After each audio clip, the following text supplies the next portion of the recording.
বৈবাহিক অবস্থা বলতে বলতে তো ভাইরাল করে দিছে, আর কতবার বলবো। উইনার হতে হতেই তো আমি এখানে এসেছি, গ্র্যান্ড ফিনালে এসেছি। আরব খান মানেই তো এক্সপেন্সিভ, এক্সক্লুসিভ। হেরে গেলে তো হেরেই গেলাম, আবার নতুন করে চেষ্টা করব। হেরে গেলেই যে সব শেষ হয়ে গেল আমি এটা মনে করি না। আর আরব খান এক জায়গায় পা দিবে, সেটার জন্য সে রিসার্চ করে, অনেক স্টাডি করে। পোশাক রাখার জন্যই আমার আলাদা বাসা আছে। খুব ভালো লাগছে, খুবই ভালো লাগছে, কারণ এত সুন্দর একটা আয়োজন। আমার সবচেয়ে ভালো লাগার বিষয় হলো তিনটি।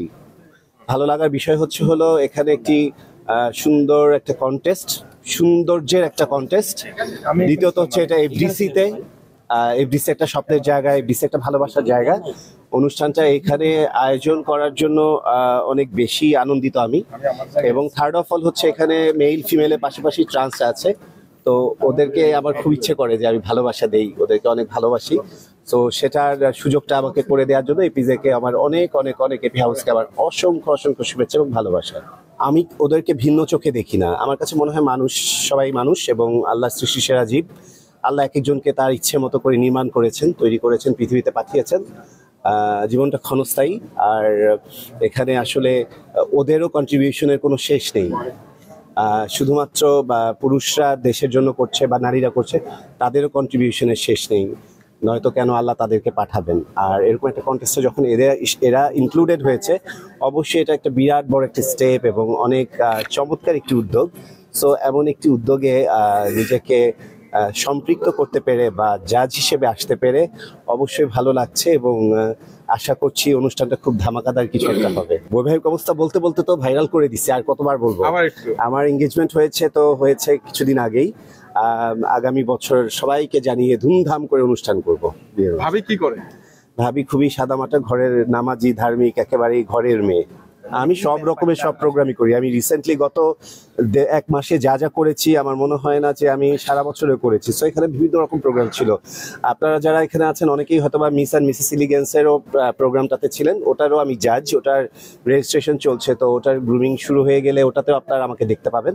পাশাপাশি এই এপি হাউসের আজকের আয়োজনটা, পাশাপাশি আমি একটি ব্র্যান্ড অ্যাম্বাসেডার হয়েছি, সেটাও আপনারা জানেন, এবং অনেকগুলো ব্র্যান্ডের সাথে প্রমোশনে কানেকশন হয়েছি বা কানেক্টেড হয়েছি, এবং অনেকগুলো প্রজেক্টে কাজ করছি, চলচ্চিত্রে কাজ করছি। তো সবকিছু মিলিয়ে আমার কাছে এক এক দিন এক এক রকম। তো প্রত্যেক দিনের মতো আজকের দিনটাও খুবই শুভ এবং সুন্দর। যাদের জন্য কেউ ভাবে না, যাদের জন্য কেউ করে না, তারা তাদেরকে সেই জায়গাটা করে দিয়েছে, প্ল্যাটফর্মটা করে দিয়েছে। অবশ্যই ওদেরকে অসংখ্য ধন্যবাদ জানাই, এবং আমার তরফ থেকে আমি এতটুকু বলতে চাই যে ওদের যে কোনো সময়, যে কোনো অবস্থাতে এদের জন্য আমি যে কোনো সময় যে কোনো হেল্প লাগলে আমি ডেফিনেটলি আমি করার চেষ্টা করব। আর আমার ভক্তদের জন্য যদি বলি, আমার ভক্তরা খুব লক্ষ্মী, খুব ভালো, আমাকে ভালোবাসে। সো ওদের জন্যই আজকে আমি অ্যাডলফ খান। সো সবাইকে আমার অনেক ভালোবাসা, এবং আমি চাইবো আমার মৃত্যু শেষ দিন পর্যন্ত যেন আমার এই ভক্ত, অনুরাগী, আমার যত ওয়েল উইশার, ভাই, ব্রাদার, বন্ধু বান্ধব, সবাই যেন আমাকে মৃত্যু শেষ দিন পর্যন্ত ভালোবাসে। আরব খান মানেই তো এক্সপেন্সিভ, এক্সক্লুসিভ। আর আরব খান এক জায়গায় পা দিবে, সেটার জন্য সে রিসার্চ করে, অনেক স্টাডি করে যে এই প্রোগ্রামটা এরকম, এই প্রোগ্রামের জন্য আসলে আমার কিভাবে সেখানে যাওয়া উচিত। আমি মিলাদে যখন যাই মিলাদের মতো করে যাই, আমি যখন মাদ্রাসায় বাচ্চাদেরকে খাওয়াই তখন আমি একরকম, আমি যখন গ্রুমিং ক্লাসে তখন আমি একরকম, আমি শুটিং সেটে একরকম, আমি যখন ফ্রেন্ডস বা ফ্যামিলির সাথে তখন আমি খুবই ক্যাজুয়াল। আবার আমি যখন এই ধরনের এরকম অ্যারেঞ্জ করা কোনো গ্র্যান্ড প্রোগ্রামে বা গ্র্যান্ড লঞ্চিংয়ে ডেফিনেটলি আমি আমার সিগনেচারটাকেই, আমার সিগনেচার লুকটাকেই আমি প্রায়োরিটি দেই। দ্বিতীয়বার পোশাকটা পরি না, এটা আসলে পরি না, এটার কোনো ব্যাখ্যা নেই। আসলে এটা শুনতে আসলে বিলাসিতা শোনায়, আল্লাহ বিলাসীদের পছন্দ করে না। তারপরও বলবো যে আল্লাহ হয়তো বা আমাকে এভাবে করেই করার তৌফিক দান করেছে, বা আমার আর্নিং বা আমার সব কিছু মিলিয়ে। সো চলছে, পড়ছি, দেখা যাক। আমি চাই আমার পোশাকটা নিয়ে না, বা আমি এক পোশাক দ্বিতীয়বার পরি তা নিয়ে না, আমার পোশাক যেন একটা রিমার্কেবল একটা স্টেপ ফেলে, বা পরবর্তী প্রজন্ম যেন এই ফ্যাশনটাকে অনেক দূর এগিয়ে নিয়ে যায়। তারা যেন আরব খানকে মনে করে যে এটা আরব খান একজনই ছিলেন। সো আমার কাছে হয়তো বা ওইটাই আমার কাছে মুখ্য। মাইকেল জ্যাকসন কখনো এই ধরনের পোশাক পরতেন না, এটা ভুল কথা। আমি একটু প্যারিস ফ্যাশন উইক বা মিলান টিলানের ওইসব পাশ্চাত্যের বা বলিউডের একটু টাচে পোশাক আশাক পরি। উনার প্রতি আমার শ্রদ্ধা আছে, মাইকেল জ্যাকসন অসংখ্য ভক্ত, তাকে আমার পছন্দ। But I don't want to be Michael Jackson or something like that. I wanted to be Arif Khan, এবং আমি ভবিষ্যতে আরফ খান হয়ে যদি জন্ম নিতে হয় তো আরফ খান হয়ে জন্ম নিব আর কি। পোশাক রাখার জন্যই আমার আলাদা বাসা আছে, সো সেই বাসায় আমার শুধু সব শোকেস সব পোশাক আছে, সব কালেকশন আছে।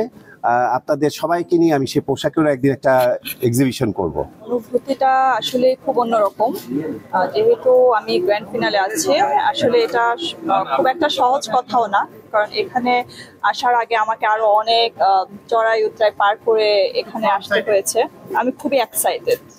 চড়াই উতরাই গুলো হচ্ছে এখানে আমাদের আরো অনেক কন্টেস্টাররা আছে, তাদের সাথে আমাদের উইন এবং ডিফেক্টের একটা ব্যাপার আছে, যে কে হচ্ছে এর আগেও আমাদের যে সিলেকশন গুলো ছিল সেখান থেকে আমরা কিন্তু বাছাই হতে হতে এখানে এসেছি, তাই না? এটাই হচ্ছে কথা, যে আসলে আমি সব উইনার হতে হতেই তো আমি এখানে এসেছি, গ্র্যান্ড ফিনালে এসেছি।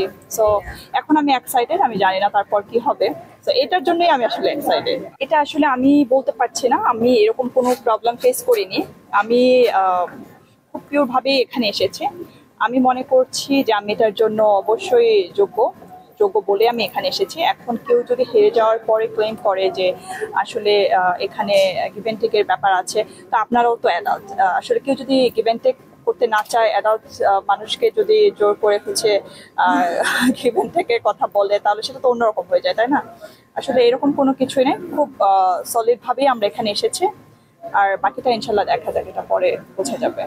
হেরে গেলে তো হেরেই গেলাম, আবার নতুন করে চেষ্টা করব। হেরে গেলেই যে সব শেষ হয়ে গেল আমি এটা মনে করি না।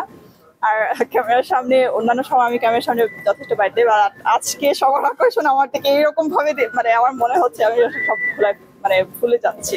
আর আমার আসলে এটা মনে হয় না যে ডিফেক্ট হয়ে গেলে আমার সব শেষ হয়ে গেল, ব্যাপারটা আসলে এরকম না। আমি হেরে গেলেও আবার সেখান থেকেই শুরু করার মতো ক্ষমতা রাখি। আমি হেরে গেলে আবার সেখান থেকেই শুরু করব। না, এই যে ক্যামেরা সবাই আমার দিকে তাকায় আছে, তো এটা আসলে অন্যরকম একটা অনুভূতি। আগে হ্যাঁ, আপনারা হয়তো বা জানেন আমি মিসেস ইউনিভার্সে ছিলাম 2019-এ, বাট ওইটা আমার কমপ্লিট করা হয়নি। সো একটা ইনকমপ্লিটেড মিশন ছিল, যেটা আমি আসলে এখানে কমপ্লিট করতে এসেছি। এটা আমার ড্রিম। আমি নর্মালি একজন বিজনেস উইমেন, বাট আমি সবাইকে একটা মেসেজই দিতে চাই যে আসলে হেরে যাওয়া বা জিতে যাওয়া, এখানে আমরা কন্টেস্টার হিসেবে হার জিত তো আছেই, এটা নিয়ে আসলে অত সিরিয়াস হওয়ার কিছু নাই। আমরা যদি হেরেও যাই, আমরা আবার শেষ থেকে শুরু করতে পারি। এটা নিয়ে আসলে আমার মনে হয় না যে খুব একটা কিছু বলার আছে। এখানে হচ্ছে ম্যান উইমেন্সদের পাশাপাশি হচ্ছে ট্রান্সরাও আছে। বর্তমান সময় আমি টিভিসি, ওভিসি, রিসেন্ট 3টা নাটক করলাম, এগুলো রিলিজ যাবে। ভবিষ্যতে তো পরিকল্পনা আছে মিডিয়াতেই কাজ করার, আর মিডিয়াতে ভালোভাবে ভালো কিছু কাজ উপহার দেওয়ার দর্শকদের। আর বেশ কিছু কাজ অলরেডি প্রপোজাল এসেছে, দেখা যাক কি হয়। ভালো কাজ বলতে বোঝায় স্ক্রিপ্ট যেটা সুন্দর, গল্প সুন্দর, সেটাই আমরা ভালো কাজ বুঝি। আর খারাপ কাজ বলতে যেমন হয় না, অনেকে আছে বর্তমানে ভাইরাল যারা, তারা কাজ করছে, কোনো স্ক্রিপ্ট নেই, কোনো গল্প নেই, কোনো কারণ ছাড়াই অকারণ ছাড়াই বিভিন্ন রকমের ভিডিও মেক করে আপলোড দিচ্ছে। এগুলো আমার মনে হয় এগুলো আসলে খারাপ কাজ। বাট আমার মনে হয় যারা ভালো কাজ করে, ভালো কাজের মাধ্যমে নিজেকে রিপ্রেজেন্ট করে, তাদের মূল্য অনেক বেশি। সব মিলিয়ে দর্শকদেরকে কি বলবো? সব মিলিয়ে দর্শকদের বলবো, যারা দেখছেন সবাই আমার জন্য দোয়া আশীর্বাদ করবেন, যারা আমি বাংলাদেশকে বাইরের কান্ট্রিতে রিপ্রেজেন্ট করতে পারি এবং আপনাদেরকে সবাইকে ভালো ভালো কাজ উপহার দিতে চাই। Thank you. সংবাদ, ফিচার ও অনুষ্ঠানের জন্য ভিজিট করুন সংবাদ প্রকাশের ওয়েবসাইট এবং যুক্ত থাকুন ফেসবুক পেজ ও ইউটিউব চ্যানেলের সঙ্গে।